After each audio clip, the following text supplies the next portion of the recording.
Building করে আর বস্তি মানায় থই দিছে, এটা কেউ প্রতিবাদ করার আছে? টাকা খায়, কেউ প্রতিবাদ করবো না, যারা প্রতিবাদ করবো তারাই তো টাকা খায়। এটা আরো চড়া ছিল, আস্তে আস্তে যে ভরাট করছে, যে হেন্দায় যে রাবিশ টাবিশটা ভরাট করার পরে একটা রাস্তার আকারও ধারণ করছে, প্লাস এলাকার যারা প্রভাবশালী যারা আছে বা নেতা পেতা যারা করে দোকানপাট দিয়ে ওটা নিয়ে থাকতেছে আর কি। কত ভাড়া দিচ্ছে? ৩,৫০০ টাকা।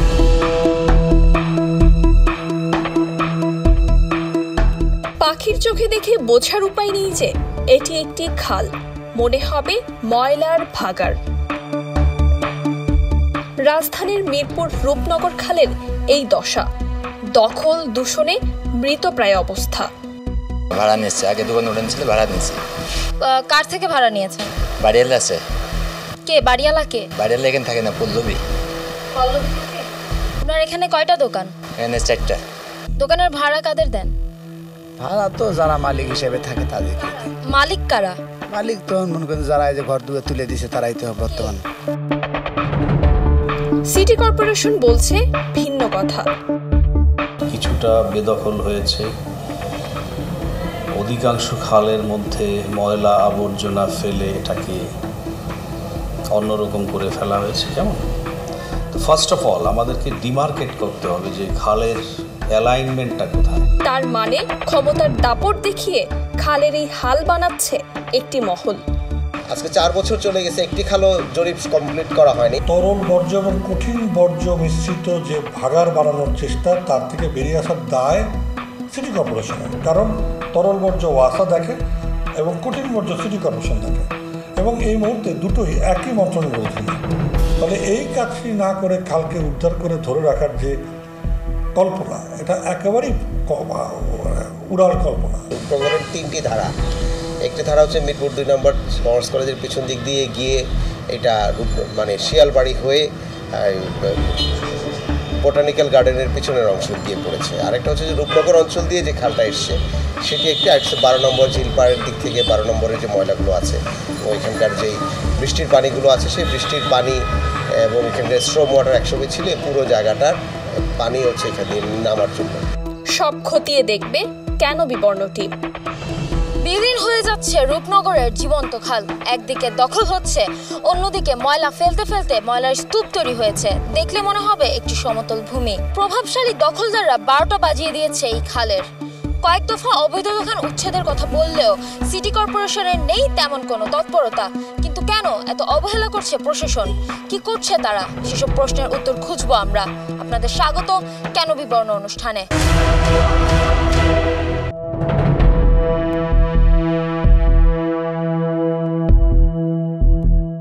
রাজধানীর মিরপুরের উপর দিয়ে বয়ে গেছে রূপনগর খাল, মিশেছে তুরাগ নদীতে গিয়ে। একসময় আয়তন ও দৈর্ঘ্যে বেশ বড় ছিল মিরপুরের এই খালটি। অনিয়ম, দখল আর ময়লা ফেলতে ফেলতে খালটি এখন নালা, ড্রেনের মতো হয়েছে। একদিকে আবাসিক এলাকা, অন্যদিকে সরকারি অবকাঠামোর কারণে সংকুচিত হয়ে গেছে খালের সীমানা। অভিযোগ আছে দখল করে নির্মাণ হচ্ছে নতুন নতুন সরকারি বেসরকারি ভবনও। সরেজমিনে অনুসন্ধান করতে চায় কেন বিবর্ণ টিম।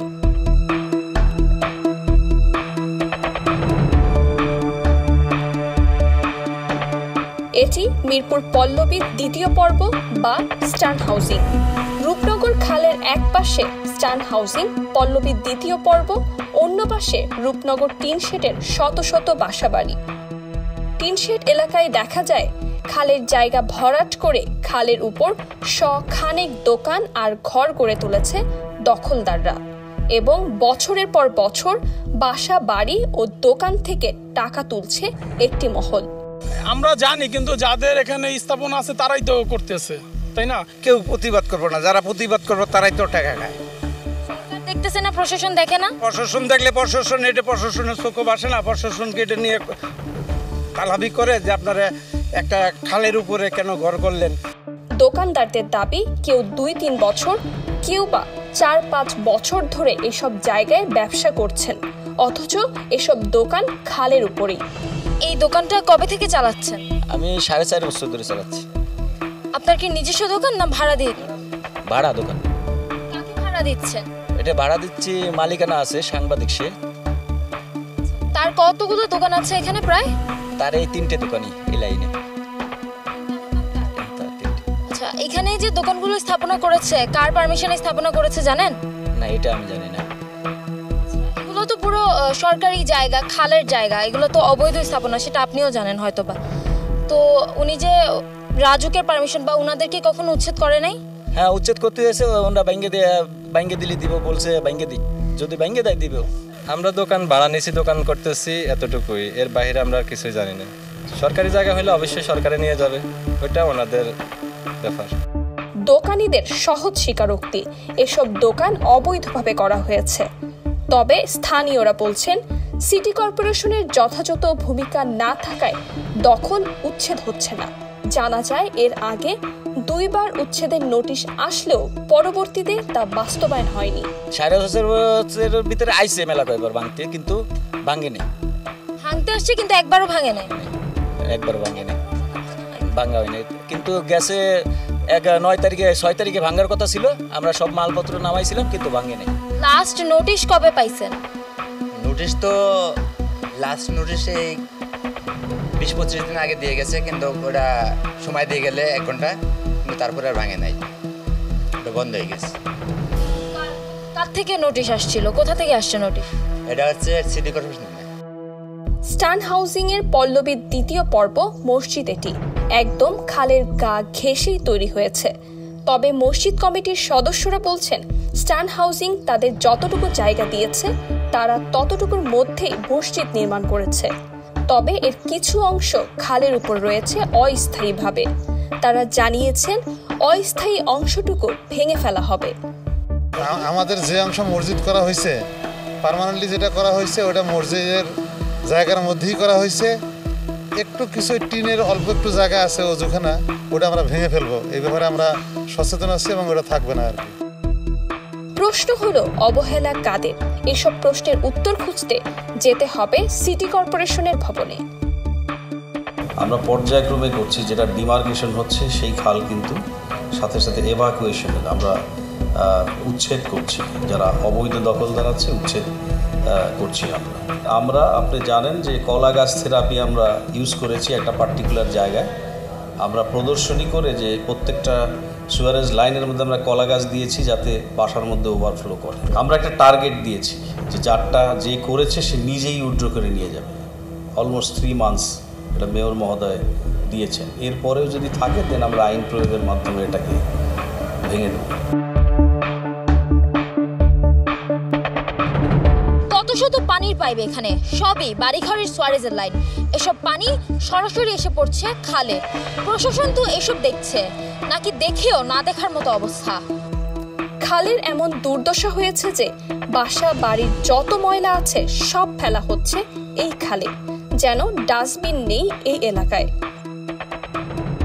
উপর থেকে খালের এই ছবি দেখলেই বোঝা যায় কিভাবে ধ্বংস করা হচ্ছে খালটিকে। জেনে বুঝেও সবাই খালের উপর অত্যাচার করছে। এটা হচ্ছে আমাদের রূপনগরের মেন খাল। এটা এই খাল দিয়ে আগে অনেক বড় ছিল, তো এখানে কিছু লোকজন, অসাধু লোকজন এই যে এখানে দোকানপাট করে রাখছে এবং তাদের এই দুর্দৃষ্টিতার কারণে এখানে আপনার ময়লা ফালায় দেখেন কি অবস্থা করে রাখছে। দোকানদার আছে, আশেপাশে বাড়িওয়ালারা আছে, পুটলা মানে ময়লা ফালায় দিয়ে খাল একদম জাম হয়ে গেছে। ওই দিকের থেকে করে শেলবাড়ি পর্যন্ত যান, সব হইলো বস্তা ভইরে ভইরে ময়লা ফালায় দিছে। গত বছরে অল্প কিছু পরিষ্কার করেছিল, আর এই বছর আর কোনো আসে নাই মতো সিটি কর্পোরেশন কোনো লোকজন পরিষ্কার করার জন্য আসে নাই। আর কমিশনারে বা কী করবে? এটা তো সে তো আর বয়ে থাকে না খালের পার। হ্যাঁ, পাবলিক আসলেও জিনিসটা বোঝে না যে ময়লা ডাস্টবিনে ফেলাই। কোথাও কোথাও দেখে মনে হবে এটি একটি সমতল ভূমি, যেন হাঁটা যাবে, এতটাই ময়লা আবর্জনায় ভরে গেছে। আবাসিকদের 18 থেকে 23 নম্বর সড়ক পর্যন্ত খালের এই অংশ আবর্জনা পুরোপুরি আটকে আছে, ছড়াচ্ছে দুর্গন্ধ। পানি বা আবর্জনা যাওয়ার জায়গা নেই, যেন দেখার কেউ নেই। এই জায়গা দেখে কি মনে হচ্ছে আপনাদের? এই জায়গার উপর দিয়ে হেঁটে পার হওয়া যাবে, কিন্তু না, এটি রূপনগর খালের একটি অংশ। ময়লা আবর্জনার স্তূপ পড়তে পড়তে এটি এখন সমতল ভূমির রূপ ধারণ করেছে। কতটা অব্যবস্থাপনা আর অসচেতনতার পরিণতি এটি, তা সকলের মনে প্রশ্ন জাগায়। টিনশেড এলাকার বাড়িঘরের সুয়ারেজ লাইনের পানি পড়ছে খালে। শুধু কি তাই, স্টান হাউজিং এর বেশিরভাগ বাড়ির ময়লার পানির লাইন সরাসরি এই খালে। জানতে যেতে হবে স্টান হাউজিং এর পল্লবী 2য় পর্ব এলাকার অফিসে। তারা বলছেন এসব ওয়েস্ট ওয়াটার লাইন খালের সংযোগ দেওয়ার বৈধতা রয়েছে। আমাদের এখানে এটা তো খালিই করবে। আমাদের এখানে সিস্টেম বলতে পারেন যে এখানে আমাদের কারোর সবার সেপ্টিক ট্যাঙ্ক আছে, এখানে সুয়ারেজ লাইন যায় না, এখানে যাই হলো অনলি ওয়েস্ট ওয়াটার লাইন, বাসাবাড়ির পানি যারা গোসল করে, খাওয়া দাওয়া মানে হাত মুখ ধুলে গোসল করবে, এই পানিটা আমাদের আন্ডারগ্রাউন্ড যে পাইপ লাইন আছে সেটা দিয়ে আমাদের এই খালে যেয়ে পড়তেছে।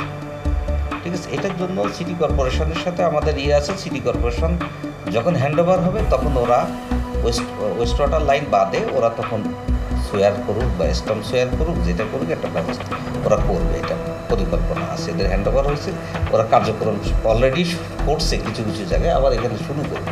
এসব বিষয়ে আরও জানতে আমরা যাই ঢাকা উত্তর সিটি কর্পোরেশনের 6 নম্বর ওয়ার্ড কাউন্সিলরের কাছে। তাকে না পেলে কথা হয় তার ব্যক্তিগত স্টাফের সঙ্গে। এইরকম কোনো নির্দেশনা দেওয়ার এখতিয়ার ক্ষমতা মেয়র সাহেবেরও নাই। আমি কাউন্সিলরটা বাদই দিলাম। কালো কোনো রকম পানি এখানে যাওয়ার কোনো সুযোগ নেই, শুধুমাত্র গোসলের পানি, হাত ধোয়ার পানি, গোসলখানার পানি।